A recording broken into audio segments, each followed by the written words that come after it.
Da war das Riff. Pix hat gesagt, will ich nicht haben, ist mir zu... Pix hat gesagt, nee, ist mir zu rammsteinig. Ich und Rupert, wir saßen, das ist doch scheißegal, Mann, das Ding ist einfach fett. Außerdem ist es zu rammsteinig oder ist es zu Rob Zombie-mäßig oder ist es vielleicht zu Clawfinger-mäßig? Also wer hat es erfunden? Ich weiß es nicht. Wenn es geil ist, ist geil. Let's do it.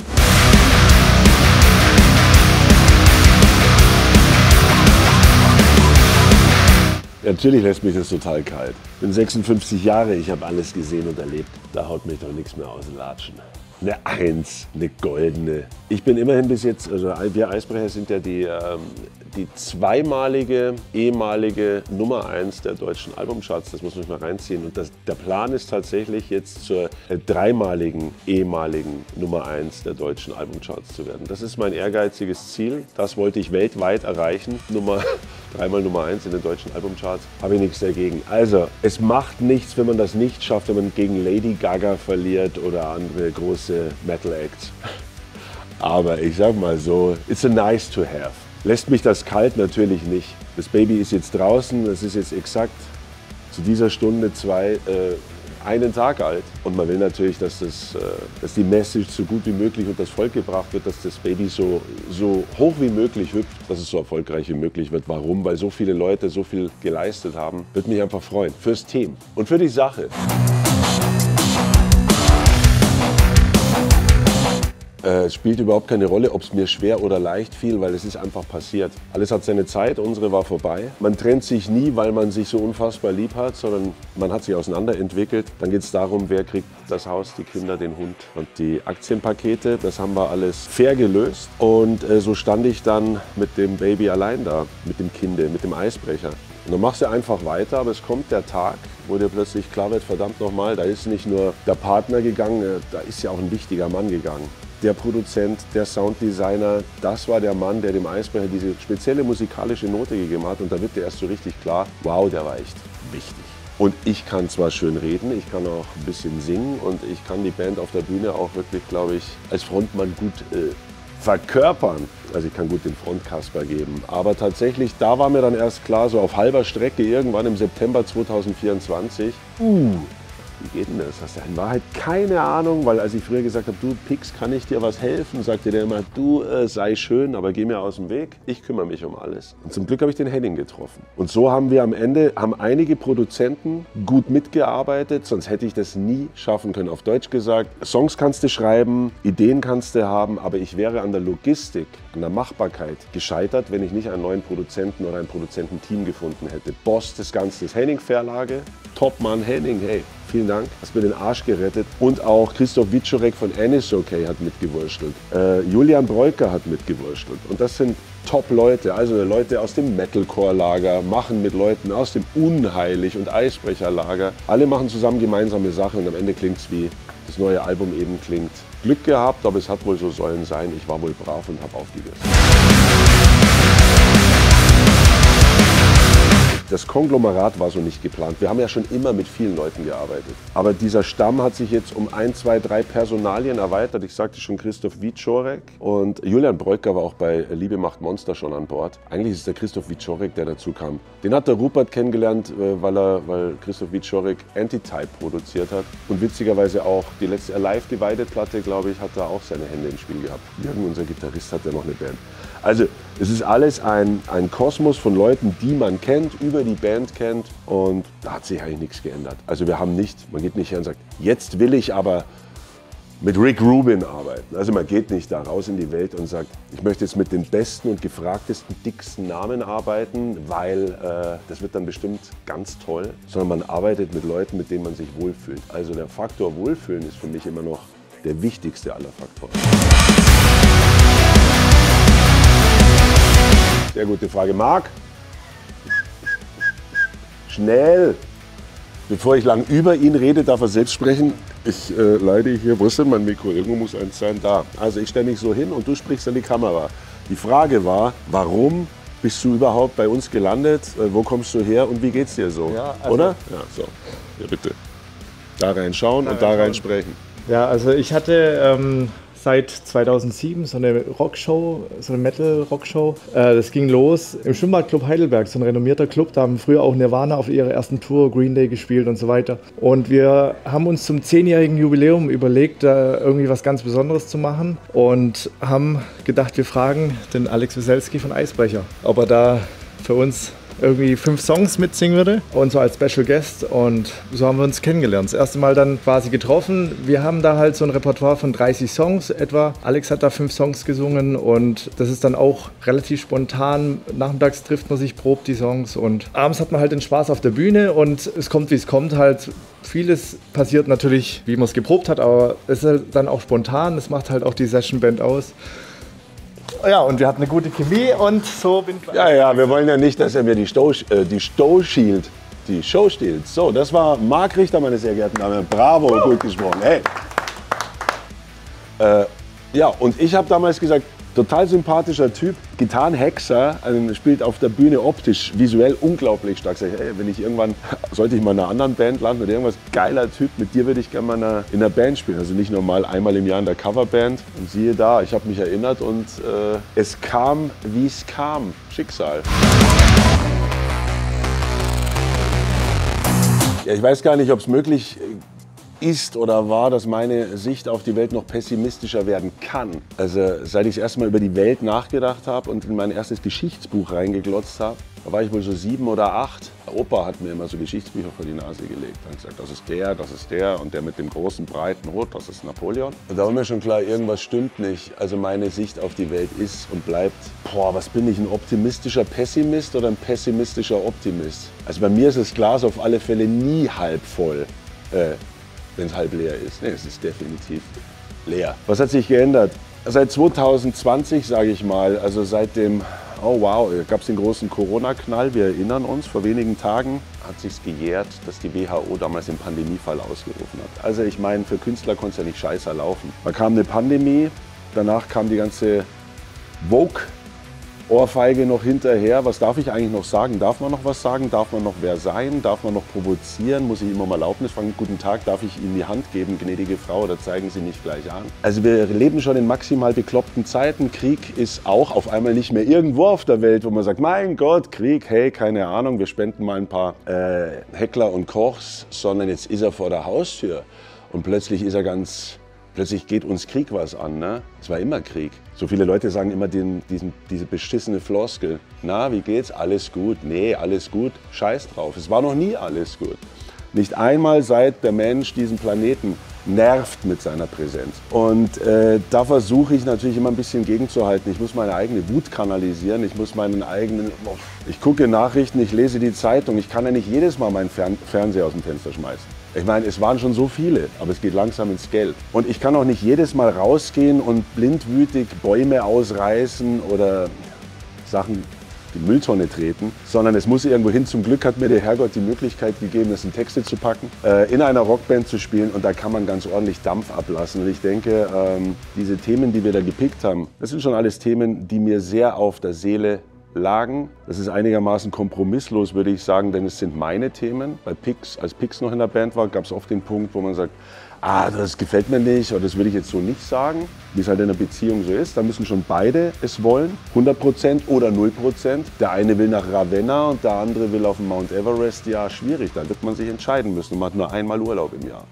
Deswegen bin ich übrigens Single, also mit Kompromissen tue ich mir schwer. Jetzt muss ich keine mehr eingehen, das heißt, ich kann die Themen nageln, die mich nerven, und ich kann es in die Musik packen mit guten Leuten oder packen lassen. Ich kann es genauso machen, wie ich will, und die Gelegenheit habe ich jetzt mal genutzt. Ich hoffe, ich kriege sie noch mal. Bin noch nicht fertig mit meinen Themen. Und alle machen mit. Tatsächlich, Kaltfront stammt aus der Songwriting-Session für Liebe macht Monster. Das ist wahr. Ich hasse gut vorbereitete Journalisten. Ich dachte, die gibt's nicht mehr. Ist richtig. Da war das Riff. Pix hat gesagt, will ich nicht haben, ist mir zu... Ich sag's jetzt, wie es war. Pix hat gesagt, nee, ist mir zu rammsteinig. Das ist geil. Und ich und Rupert, wir saßen, das ist doch scheißegal, Mann. Das Ding ist einfach fett. Außerdem ist es zu rammsteinig oder ist es zu Rob Zombie-mäßig oder ist es vielleicht zu Clawfinger-mäßig? Also wer hat es erfunden? Ich weiß es nicht. Wenn es geil ist geil. Let's do it. Jetzt hat es eine Weile gedauert. Das Riff war immer noch da. Und die Idee, kein Stern steht über dem Horizont, Kaltfront, das hatten wir. Wir hatten noch keine Strophe, Die hatten wir nicht, die mussten wir uns jetzt zusammenbauen. Haben wir gemacht. Ich glaube, es war einer der ersten Songs, war so im Januar, Februar, März letzten Jahres, 2024. Aber ja, so ist quasi der Titelsong einer aus der Liebe macht Monster-Ära. Ist doch irre. Und einen gebe ich dir auch noch, der Song Festung der Einsamkeit, der hat schon 11 Jahre auf dem Buckel. Der war bei der Songwriting-Session von Schock damals schon am Start. Es ist mir nie ein Text eingefallen und ich wusste immer, diese Nummer ist so unfassbar groß und die hat mich immer in den Sitz gedrückt. Aber wenn dir nichts einfällt, fällt dir nichts ein.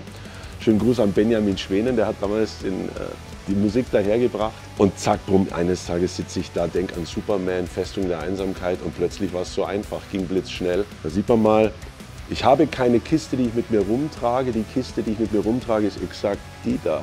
Und gute Sachen bleiben. Und wenn es ein Trash war, dann hast du es halt vergessen. Solange ihr alle versteht, was mit Nerd gemeint ist, ich verstehe es wie folgt. Einer, der 7 Jahre alt wird als Mann und danach nur noch wächst und sich nicht mehr groß weiterentwickelt und bei seinen Comics, bei seiner ersten Briefmarkensammlung, bei seinen Playmobils und seinen Airfix-Soldaten kleben bleibt. Ja, meinst du sowas? 100%. 100%. Peter Pan-Syndrom. Ich will nicht erwachsen werden, muss ich auch nicht. Was würde ich sonst in einem EMP-Store tun? Look at me. Alles an mir ist Nerd. Das rettet mich übrigens, weil ohne diesen, ich sag mal, Wahnsinn, ohne diese Figuren, Ernie und Bert, also egal wie schlecht du drauf bist und wenn ich wieder alles zerkloppen könnte, weil da draußen mich die Welt so annervt und meine Mitmenschen auf den Sack gehen, stehe ich vorm Spiegel, wenn ich Glück habe und sehe das. Wir wissen da noch schlecht drauf sein, dann geht es einem sofort besser. Superman, schönen Gruß, Batman, schönen Gruß, Donald Duck, meine Güte und natürlich all das. Ist genau meins, das sind meine besten Freunde und Lebensretter. In diesem Song kommt die Phrase vor, wie immer alles gut. Damit ist für mich alles gesagt. Ich hasse sowas. Ich hasse nichts mehr als beschissene Floskeln. Mir ist Aufrichtigkeit und Ehrlichkeit lieber.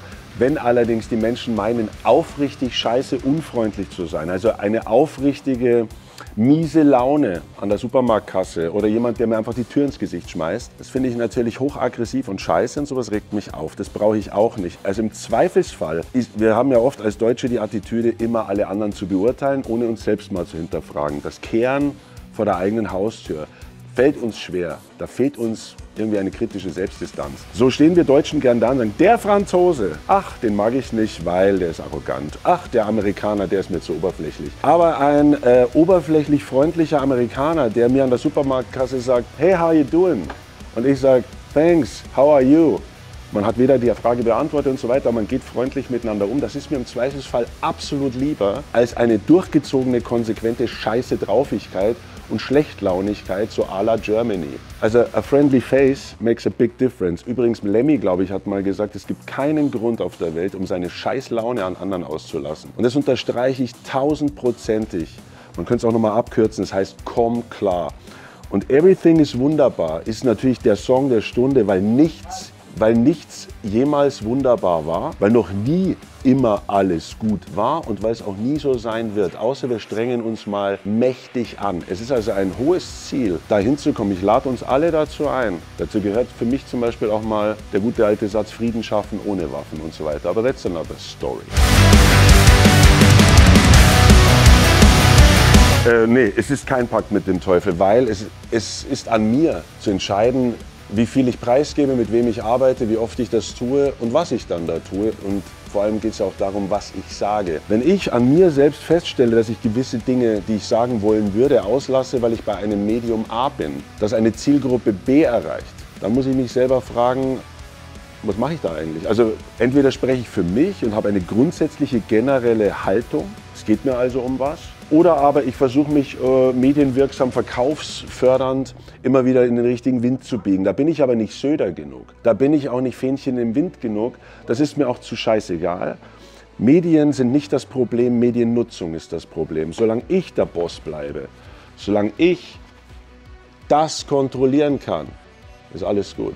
Wenn das mich kontrolliert, wenn diese Kamera euch kontrolliert, wenn wir nicht mehr wissen, ob die KI schon längst übernommen hat oder ob noch die klassischen Doofies, nämlich wir selber, die Chefs im Ring sind, solange ist alles okay. Also wir entscheiden, was wir tun, also Eigenverantwortlichkeit. So, dann könnte alles doch tatsächlich vielleicht eines Tages wunderbar werden. Also Medien, es geht nicht ohne. Aber wenn die Medien ihren Job nicht mehr machen, wenn sie auch nicht mehr kritisch berichten, wenn Journalisten wie Julian Assange einfach nur dazu da sind, um eingelocht, weggesperrt und mundtot gemacht zu werden, ja, dann haben die Medien ein Problem. Also mir ist aufgefallen, dass meine Elterngeneration eine Generation ist, die auf gewisse Fragen immer keine Antworten weiß, weil sie mit ihren Eltern eigentlich nicht sprechen konnten.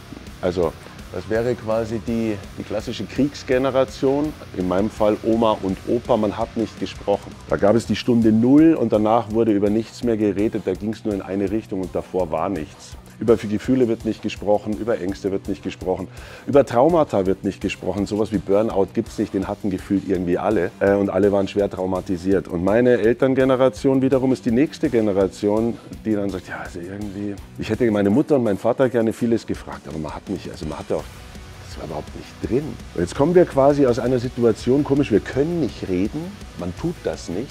Springen wir, jetzt kommen wir wieder zu den Medien, ich greife nochmal in meiner Tasche, jeder hat so eine multimediale Turbo-Lautsprechermaschine. Mit der ganzen Welt kannst du überall, jederzeit kommunizieren. Wir können also quatschen wie die Wilden mit jedem, everywhere, überall, in jeder Sekunde, haben es aber gar nicht gelernt. Also gefühlt für mich fehlt eine Generation, vielleicht wäre es die meine gewesen, da gibt es ein Gap. Das Gap vom, wir haben es nicht wirklich gelernt und wir tun es permanent. Und da fehlt irgendwas. Und wenn man sowas überspringt, dann ist es schlecht, weil plötzlich im digitalen Zeitalter zu landen und zu sagen, wieso zum Teufel können wir nicht besser über Gefühle reden? Warum fehlt uns die Empathie?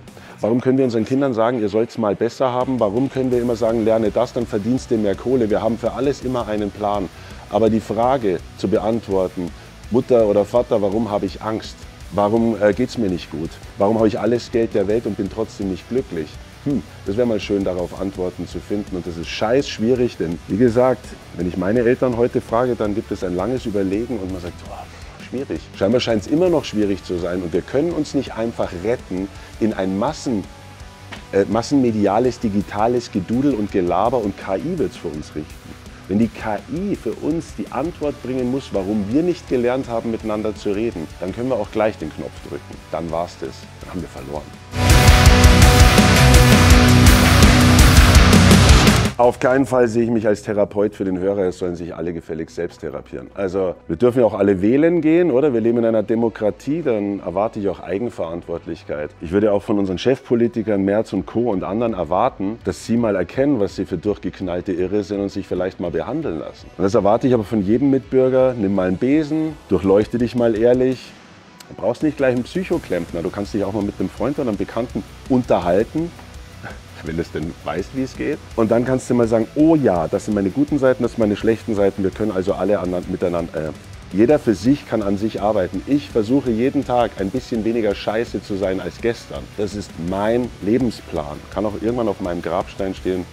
Wäre eigentlich alles gesagt. Mit der Band will ich Spaß haben und feiern. Mit der Band will ich Themen setzen. Aber ich will und kann diese Themen gar nicht beantworten. Das sind Themen, die mich umtreiben und ich teile sie gern mit der ganzen Welt, mit euch, mit den Leuten, die es interessiert. Wir sind dazu da, Brücken zu bauen. Wir sind dazu da, Anreize zu schaffen, zu provozieren, zum Denken anzuregen. Kunst ist immer ein Angebot, aber es ist eben nicht da kommt der Therapeut und sagt, Kuckuck, ich sage euch, wie es geht. Ich habe keine Antworten, aber ich bringe ein paar Themen mit.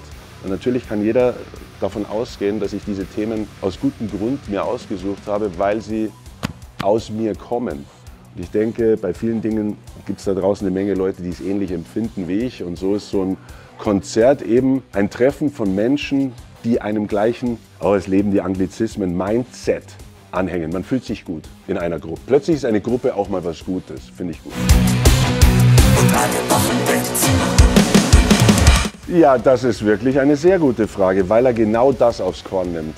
Und wer Eisbrecher kennt, wer mich kennt und letztendlich weiß, was für Themen ich mir eigentlich aussuche, für was er steht, der Weselski, der Alex, der Eisbrecher, der wird hoffentlich den Witz in diesem Song erkennen. Mir geht es ja, also quasi, Wäre es eine Patrone, die ich in ein Jagdgewehr lade, dann wäre dieser Song die Patrone, wo drauf steht: Schönen Gruß, ich gehe jetzt in folgende Richtung, Oktoberfest Metal, was weiß ich, Bierzelt Gothic und so weiter. Also wenn Scooter auf Metal trifft und auf einmal anfängt, große traditionelle Metal Festivals oder Gothic Festivals zu headlinen, kriege ich ein ganz komisches Gefühl im Bauch. Ich bin musikalisch total tolerant, das ist überhaupt keine Frage. Und jeder kann hören, was er will. Ist mir doch egal, ob Schlager oder irgendwas. Und kein Mensch muss Eisbrecher-Dufte finden. Wenn das Dufte findet, schön. Aber wenn diese hirnlose, totale aussagelose Dummscheiße, wo kein Text mehr wichtig ist und alle nur noch klatschen, weil sie besoffen sind und auf Bierbänken auf und ab springen und das Ganze nennen wir dann noch irgendwie Metal, dann habe ich ein Problem, dann will ich da nicht mehr hingehen. Dann versauen sie mir, auf Deutsch gesagt, auch noch meine Metal-Festivals. Das heißt, dieser Song ist ein Gruß in eine gewisse Richtung von Musik und Bands, die jetzt einem Zeitgeist hinterherlaufen, der für mich auch übermorgen gern schon wieder vorbei sein darf. Kann ich nicht. Ich kann Übersättigung leider nicht verhindern, weil ich trinke zu viel Kaffee, ich sauf zu viel Alkohol, ich rauche zu viele Zigaretten. Ich habe zu viele Möglichkeiten, um letztendlich meine Untugenden auszuleben. Wir sind alle irgendwie Fanatismus gefährdet. Also entweder bist du nur gesund und rennst so sehr deinem neuen Gesundheitsfanatismus hinterher, dass du schon wieder krank wirst, oder du rauchst so viel und säufst so viel, dass du auch krank wirst. Oder du machst dir den ganzen Tag darüber Gedanken, dass du hoffentlich nicht krank wirst. Auch da haben wir wieder ein Kopfproblem. Sind wir alle nach irgendetwas süchtig? Warum reicht es uns nie? Und wie wollen wir den Planeten retten? Hier ist eine Antwort. Wenn wir alle mal wüssten, wann es uns reicht und was uns reicht, dann hätten wir eine Chance.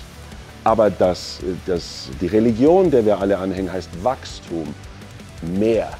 Und das ewige Mehr ist das ewige Problem. Da kommen wir nicht weiter. Und dieses satt, du wirst nie satt. Es gibt immer noch eine Sache, hast du das schon probiert? Peng, Dubai-Schokolade.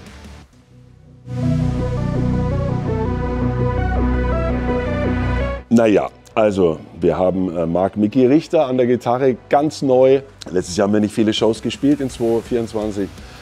Also Ladies, seht euch vor, da kommt Marc Micky Richter, unser Gitarrengott. Und der spielt nicht nur schön, er spielt auch sexy. Also ihr werdet wahrscheinlich reihenweise in Ohnmacht fallen, bringt euch schon mal eine Sportmatte mit und zum draufplumpsen. Also wir haben den super sexy Marc, wir haben einen neuen Mann am Licht, wir haben einen ganzen Satz neuer Songs im Gepäck. Wir werden mal alle oder sehr viele vom neuen Album durchprobieren. Keine Show wird die gleiche Setlist haben wie die andere. Das ist mir sehr wichtig. Erstens, um die Songs alle auszuprobieren, um mal zu gucken, was es macht, weil zukünftige Klassiker müssen ja auch erstmal eine Chance kriegen. Also, viele neue Songs, eine gut gelaunte Band, tolle Klamotten und gute Energie vor allem. Kommt vorbei, schaut es euch an, was soll ich lang erklären, Mensch, das muss man erlebt haben.